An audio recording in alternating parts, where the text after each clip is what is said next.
Hello friends, welcome to my channel. आज के video में मैं बात करूंगी जीके एंड जीएस के क्वेश्चन के बारे में, जो कि पहले एग्जाम में पूछा गया है और इसी टाइप से आपके एग्जाम में क्वेश्चन आने वाले हैं।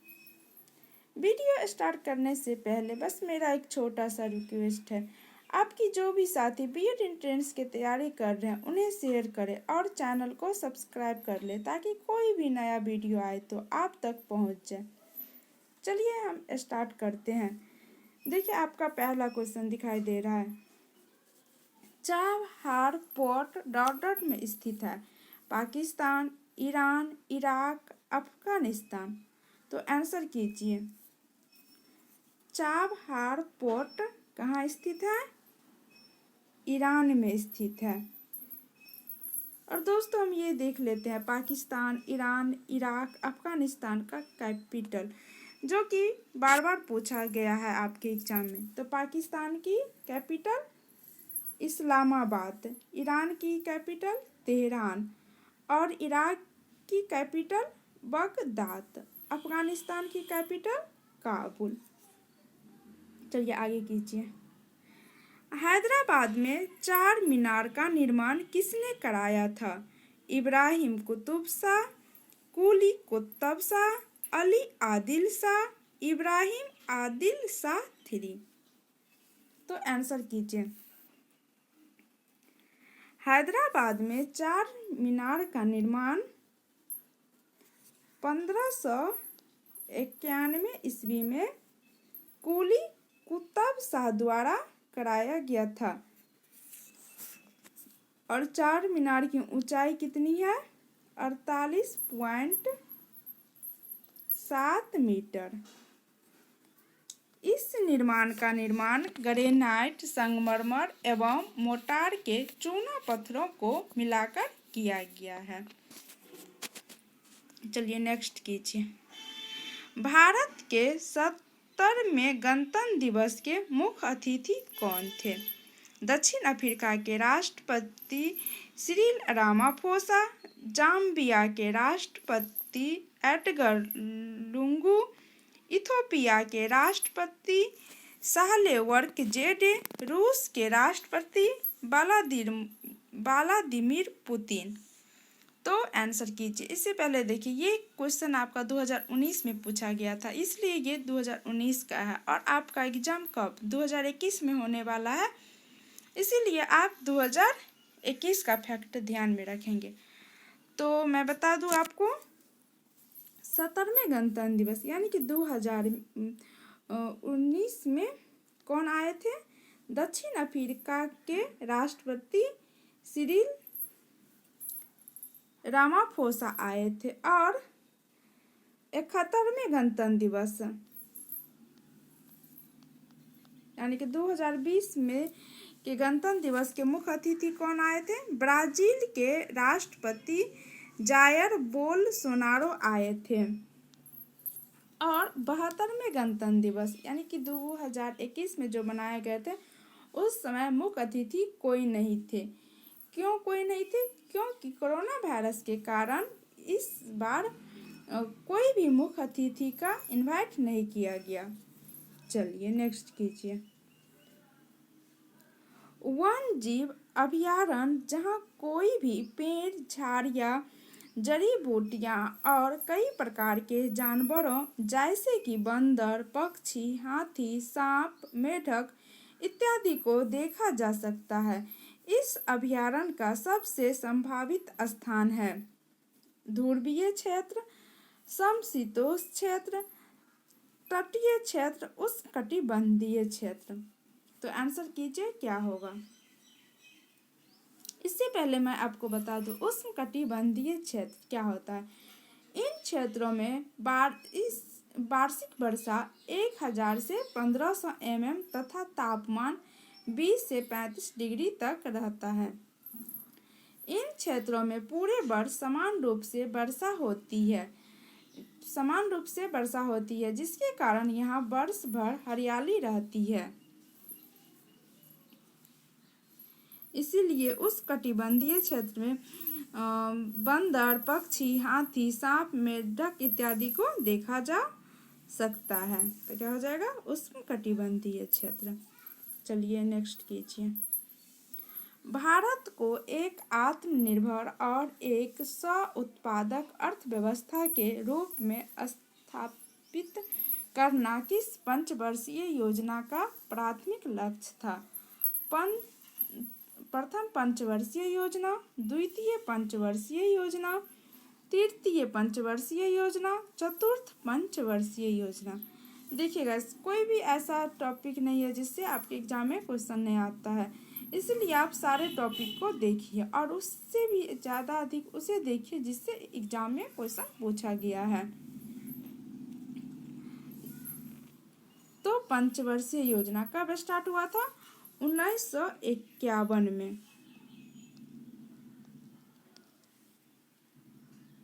और देखते हैं प्रथम पंचवर्षीय योजना का अवधि क्या थी? 1951 से 56। और इसका प्राथमिक लक्ष्य क्या था? कृषि।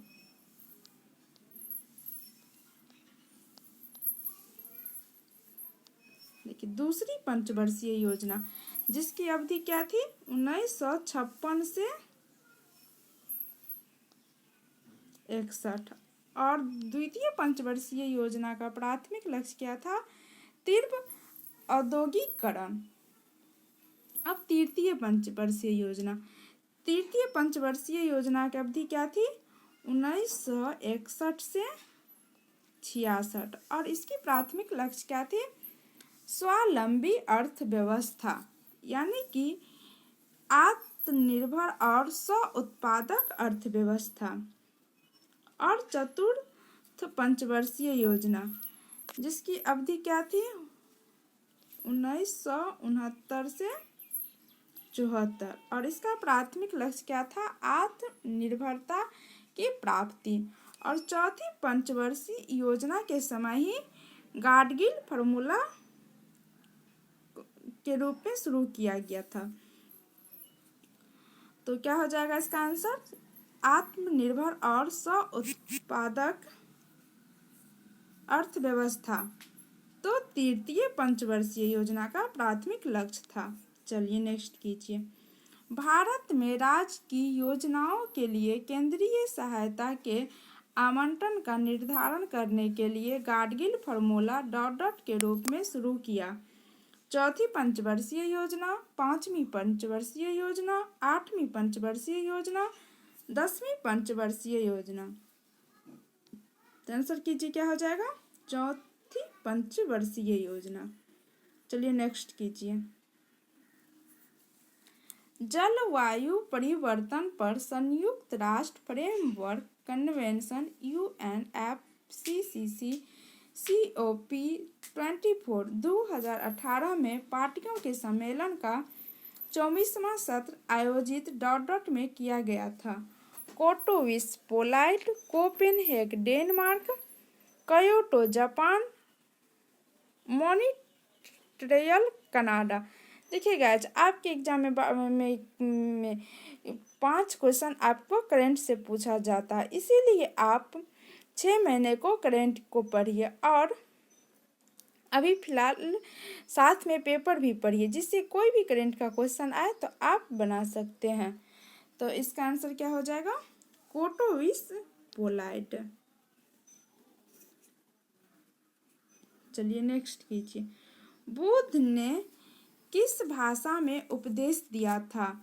पाली, प्राकृत, ब्राह्मी, संस्कृत। तो उम्मीद करती हूँ ये क्वेश्चन का आंसर आप सभी को पता होगा। तो बुद्ध ने पाली भाषा में अपना उपदेश दिया था। चलिए नेक्स्ट कीजिए। बंगाल का पहला गवर्नर जनरल था Lord Cornwallis, Lord Clive, Lord बेनेगली, लॉर्ड हेस्टिंग्स। तो आंसर कीजिए लॉर्ड हेस्टिंग्स। चलिए आगे देखिए। वंदे मातरम पहली बार भारतीय राष्ट्रीय कांग्रेस के ...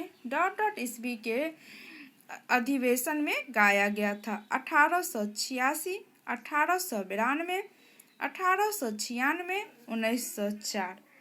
तो वंदे मातरम पहली बार भारतीय राष्ट्रीय कांग्रेस के 1896 ईस्वी के अधिवेशन में गाया था।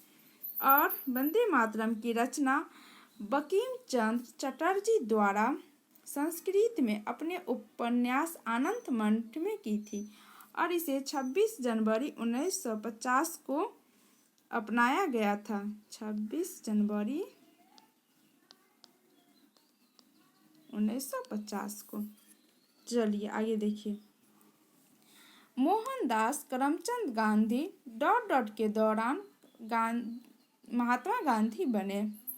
चंपारण सत्याग्रह, रॉलेट सत्याग्रह, 1919 में भारतीय नेशनल कांग्रेस का अमृतसर अधिवेशन, खिलाफ आंदोलन। तो आंसर कीजिएगा। देखिए इससे पहले भी चंपारण सत्याग्रह पे क्वेश्चन आया था, इसीलिए आप जो प्रीवियस ईयर का क्वेश्चन बनाते हैं उसे आप कॉन्सेप्ट के साथ बनाइए ताकि इससे कोई भी क्वेश्चन आए तो आपको ना छूटे।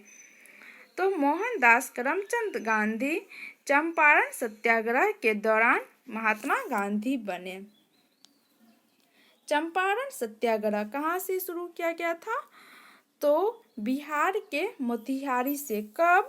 1917 ईस्वी में। उसी समय मोहनदास करमचंद गांधी को महात्मा गांधी बने थे।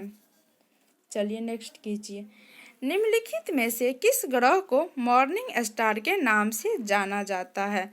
बुध ग्रह, शुक्र ग्रह, मंगल ग्रह, बृहस्पति ग्रह।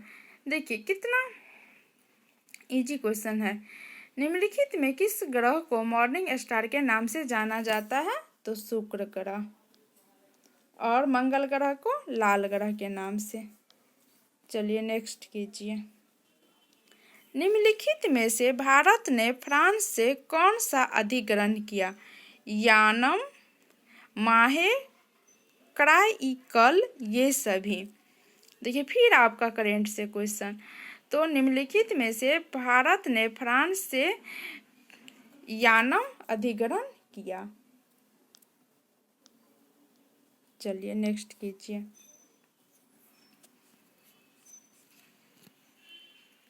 मुद्रास्फीति का कारण है धन की आपूर्ति में वृद्धि, उत्पादन में गिरावट।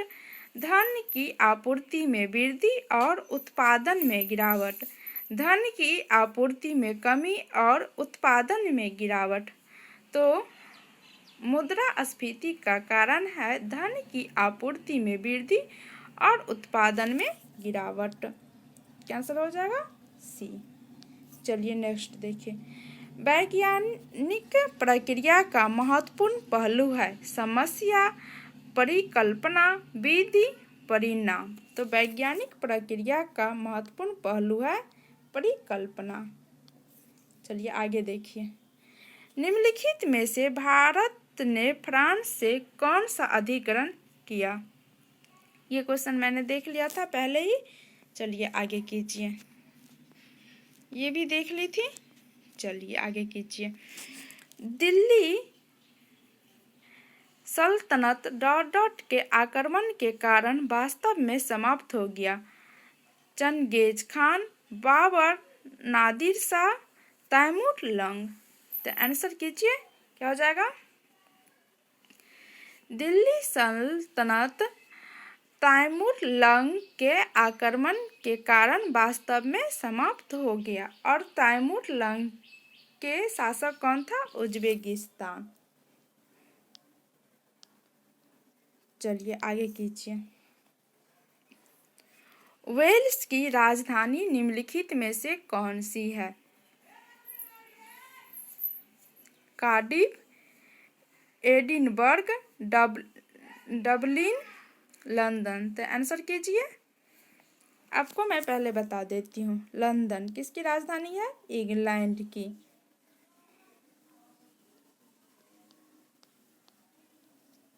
और डबलिन किसकी राजधानी है? आयरलैंड की।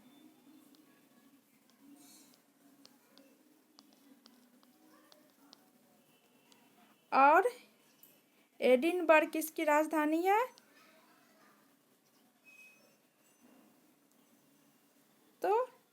स्कॉटलैंड की।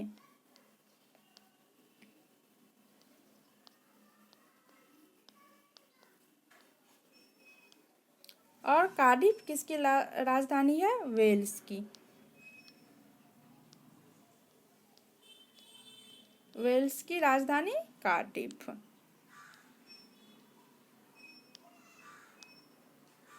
चलिए आगे कीजिए। वाशिंगटन डीसी किस नदी के तट पर स्थित है? Hudson, Potomac, Mississippi, Colorado. तो आंसर कीजिए। वाशिंगटन डीसी पोटोमैक के नदी के तट पे स्थित है। दोस्तों इससे पहले मैं पीछे वीडियो में आपको बताई थी कि इंडोनेशिया की राजधानी क्या है? जकार्ता। सॉरी गाइज, मैंने आपको बता दी थी कि जकार्ता की राजधानी इंडोनेशिया है। नहीं, आप उसे ध्यान में रखेंगे कि इंडोनेशिया की राजधानी क्या है? जकार्ता। आज के लिए इतना ही। होपफुली ये सेशन पसंद आया होगा, तो लाइक, शेयर और कमेंट करना न भूलें। और आपको जिस टॉपिक पे जो भी डाउट हो, जिस पे आप वीडियो चाहते होंगे, उसे आप कमेंट करके ज़रूर बताएंगे। Thank you. घर में रहिए, स्वस्थ रहिए और पढ़ते रहिए।